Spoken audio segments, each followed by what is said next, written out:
कि भारतीय जनता पार्टी चाह रही थी कि नीतीश कुमार से अपना चंगुल से छूटे और अपना एक अलग स्वतंत्र राजनीति शुरू करें। ये बात स्पष्ट होने लगी कि तेजस्वी यादव चाहते हैं कि नीतीश कुमार अपने उस एग्रीमेंट के तहत अब आगे की कार्रवाई करें। उसको अपने तरफ करने के लिए जो प्रयास भारतीय जनता पार्टी का था उसमें सफल होती नजर आ रही है। नमस्कार, भारत लाइव देख रहे हैं आप और ये रातों रात है। कई खबरों पर चर्चा करके आपको बताएंगे कि आखिर उस खबर के अंदर की खबर क्या है, आने वाले दिनों में उसके आधार पर पार्टी की रणनीति क्या होने वाली है। खबरों की खबर कह सकते हैं रातों रात को। और एक बार फिर से रातों रात में पहली खबर है ललन सिंह नीतीश कुमार को लेकर। ललन सिंह को फ्री हैंड मिल गया है। हालांकि बाबा जो पहली खबर है तेजस्वी वाला, उसको लास्ट में हम लोग रखेंगे, वो महत्वपूर्ण खबर है जी। ललन सिंह को फ्री हैंड दे दिया गया है।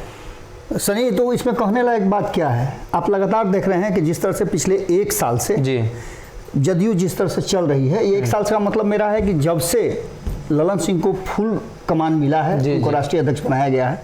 आरसीपी सिंह केंद्रीय मंत्रिमंडल में गए, उसके बाद से इनको बनाया गया। आप जानते हैं कि बीच में ही बनाया गया था, कार्यकाल भी पूरा नहीं हुआ था और इसका घोषणा भी आरसीपी सिंह ने किया था। और वहीं से एक नई कहानी की शुरुआत हो गई थी। ललन सिंह को लगा था कि यही मौका है, हाथ में कमान मिल गया तो फुल स्टीयरिंग पकड़ लिया जाए, बाकी पूरा गाड़ी स्पीड। बिल्कुल, आप देखते होंगे कि जब गाड़ी सिखाने के लिए जो गाड़ी स्पेशली होती है जिस पर सिखाया जाता है ड्राइविंग, उस पर आप देखिए कि डबल गियर और डबल ब्रेक होता है जी। लेकिन इस गाड़ी के डबल गियर और डबल ब्रेक को एक तरफ हटाते हुए उन्होंने ये कर लिया कि हम गाड़ी को अच्छी तरह से चला सकते हैं, आप मेरे हाथ में कमान दीजिए। कमान मिल भी गया जी। नीतीश कुमार ने भी जब वो अपने अध्यक्ष पद से इस्तीफा देकर के आरसीपी सिंह को बनाए थे तो वो समझ गए थे कि अब मेरे पास वो स्थिति नहीं रह गया कि संगठन को हम लेकर के चलें। मेरे पास अब पहले से काम दूसरा है, हमको तो सीएम की कुर्सी पर रहना है, उसके लिए हमको सब कुछ करना है।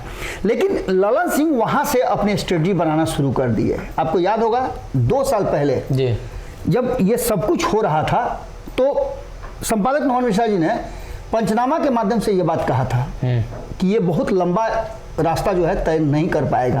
और 1 साल पहले तो उन्होंने कह दिया था कि उपेंद्र कुशवाहा के आने के बाद, मुझे याद है कि फरवरी महीने में ही उन्होंने इस बात को रखा था जी। शायद वो फरवरी का 20 तारीख या 21 तारीख होगा, मैंने कहीं देखा है खबर को पुनः जो सामने आया कि उसमें उन्होंने कह दिया था कि उपेंद्र कुशवाहा को सामने करके पहले आरसीपी सिंह को हटाया जाएगा, यानी लॉ को साफ किया जाएगा, और उसके बाद खुद उपेंद्र कुशवाहा को निकालने के लिए मजबूर हो जाएंगे और लॉ कुछ समाप्त हो जाएगा। तो ऐसी स्थिति में कहीं ना कहीं ललन सिंह के पास फ्री हैंड मिल जाएगा।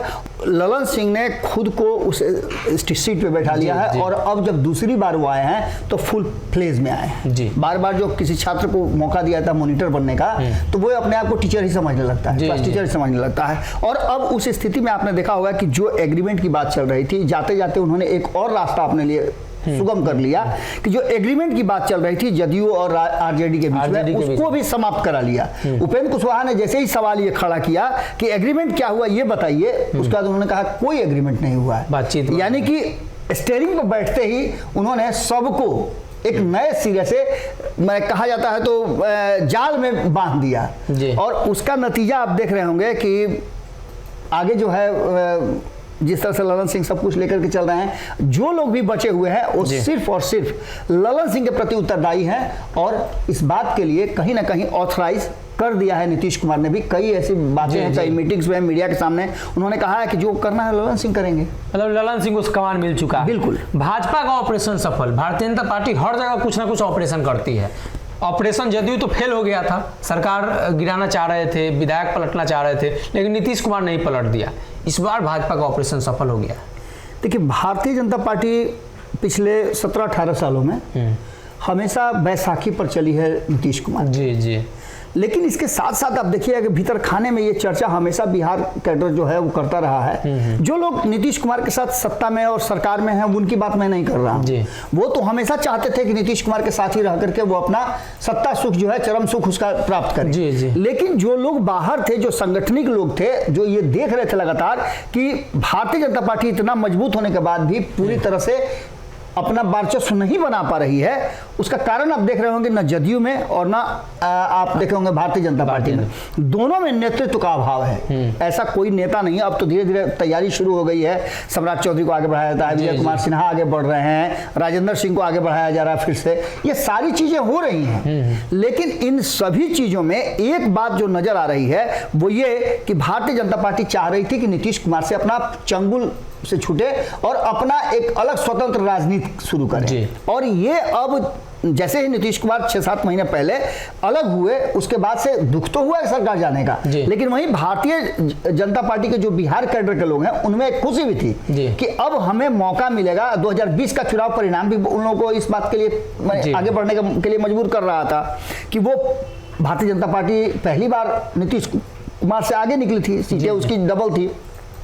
तो इस बात को लेकर के भारतीय जनता पार्टी लगातार दबाव बना रही थी और निश्चित रूप से दबाव नीतीश कुमार झेलते नहीं है, क्योंकि जब भी उनके कुर्सी पर खतरा होगा तो कोई ना कोई नया पैंतरा कर लेंगे, आप रिलीज करने की कोशिश करते हैं। अब भारतीय जनता पार्टी नीतीश कुमार को कैसे 2024 और 25 में पटके, इसके लिए तैयारी शुरू कर चुकी है। तो सबसे पहला जो आपको हमने पहली खबर में बताया कि ललन सिंह के चाहे न चाहे आरसीपी सिंह को बाहर होना पड़ा, उसके बाद उपेंद्र कुशवाहा बाहर हो गए। यानी लौकुश को साधने के लिए जो नीतीश कुमार ने एक प्रयास शुरू किया था, उस प्रयास में कहीं ना कहीं बिखराव हो गया है और वो नीतीश कुमार से छटक गया है। अभी और भी कई ऐसी बातें सुनने को आ रही हैं। कल मैं देख रहा था कि आप लोग लाइव स्ट्रीमिंग कर रहे थे, उसमें कई नेताओं के बयान हमने सुने जिसमें कहा यह जाने लगा कि एक और कुशवाहा नेता है जिनको पार्टी से बाहर करने का पूरा काम चल रहा है। तो इसका सीधा मतलब है कि जो नीतीश कुमार का कोर वोटर था लौकुश, उसको अपने तरफ करने के लिए जो प्रयास भारतीय जनता पार्टी का था उसमें सफल होती नजर आ रही है। इतना ही नहीं,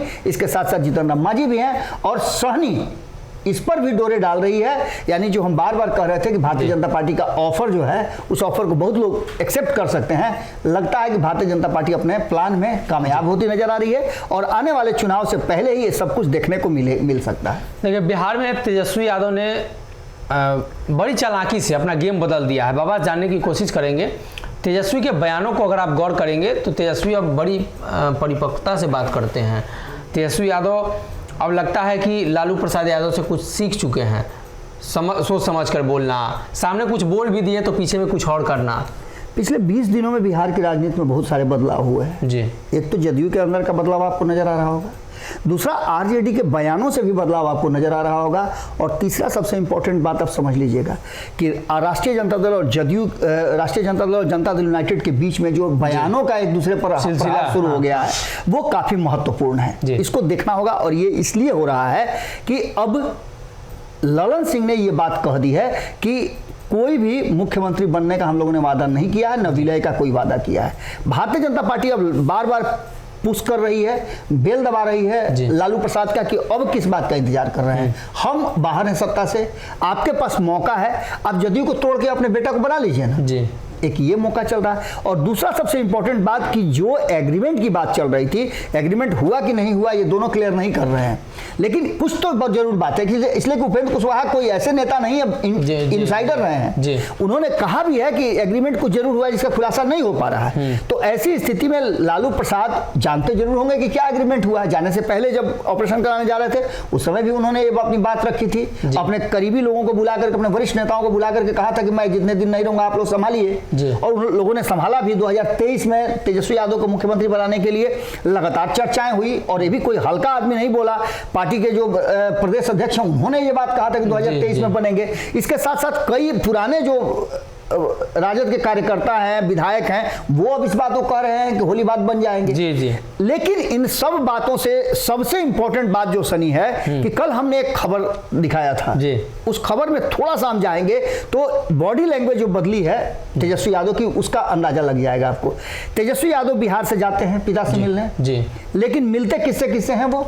तो हेमंत सोरेन से मिलते हैं, ममता बनर्जी से मिलते हैं, अरविंद केजरीवाल से मिलते हैं, और कांग्रेस के नेता लगातार बयान देना शुरू कर देते हैं। इसका मतलब कहीं ना कहीं कि कुछ नई स्ट्रेटजी पर काम शुरू हो चुका है। और तेजस्वी यादव ने जैसे ही नीतीश कुमार के उस मीटिंग में दोनों को शामिल होना था, 2 घंटे इंतजार करवाया ये बात स्पष्ट होने लगी कि तेजस्वी यादव चाहते हैं कि नीतीश कुमार अपने उस एग्रीमेंट के तहत अब आगे की कार्रवाई करें। लेकिन उससे भी बड़ी बात कि ममता बनर्जी जब चुनाव चल रहा था बंगाल का, तो उस समय बिना किसी दिक्कत के, बिना किसी कारण के उन्होंने जिस तरह से ये बातें कही थी कि जब जरूरत पड़ेगी बिहार में, क्योंकि बिना शर्त समर्थन किया था आरजेडी ने, लालू प्रसाद ने खुद इस बात को रखते हुए स्पष्ट तरीके से तेजस्वी यादव को भेज करके ममता बनर्जी का बिना शर्त समर्थन कराया था। और ममता बनर्जी ने रिटर्न गिफ्ट देने के लिए कहा था कि बिहार में जब भी तुम्हें जरूरत महसूस होगी मैं खड़ी रहूंगी। और आ करके जिस तरह से शत्रुघ्न सिन्हा ने स्पष्ट कर दिया कि तेजस्वी यादव में सारे पोटेंशियल हैं, कभी भी मुख्यमंत्री बन सकते हैं, इसका मतलब है कि कहीं ना कहीं दबाव बनाने की कोशिश हो रही है। और गुस्सा कहिए तेजस्वी यादव का या उनके स्ट्रेटजी कह लीजिए कि उन्होंने स्पष्ट किया है कि उनके पास अभी बहुत समय है। लेकिन क्या आपको लगता है कि समय है? मैं तो जनता से भी पूछना चाहूंगा, क्या तेजस्वी यादव के पास अभी बहुत समय बचा हुआ है? 2024 में क्या होगा, 2025 में क्या होगा? और राजनीति कभी भी बदल सकती है, कभी भी पलड़ा आपके तरफ से शिफ्ट हो सकता है। तो कहीं ना कहीं तेजस्वी यादव ने बड़ी ही चालाकी से मुख्यमंत्री नीतीश कुमार को इशारों में संदेश दिया है पार्टी के नेताओं के साथ, पार्टी के नेताओं के द्वारा। लेकिन सामने वो कह रहे हैं कि ऐसा कुछ नहीं है। मतलब नीतीश कुमार से तेजस्वी सब कुछ सीख चुके हैं। जैसा नीतीश कुमार कहते हैं कि सब कुछ सरकार में ठीक है और उसी शाम सरकार बदल जाती है, तो ऐसे ही तेजस्वी यादव सब कुछ ठीक है कह रहे हैं, लेकिन अंदर ही अंदर विधायकों के बयान ये स्पष्ट करते हैं कि सब कुछ ठीक नहीं है।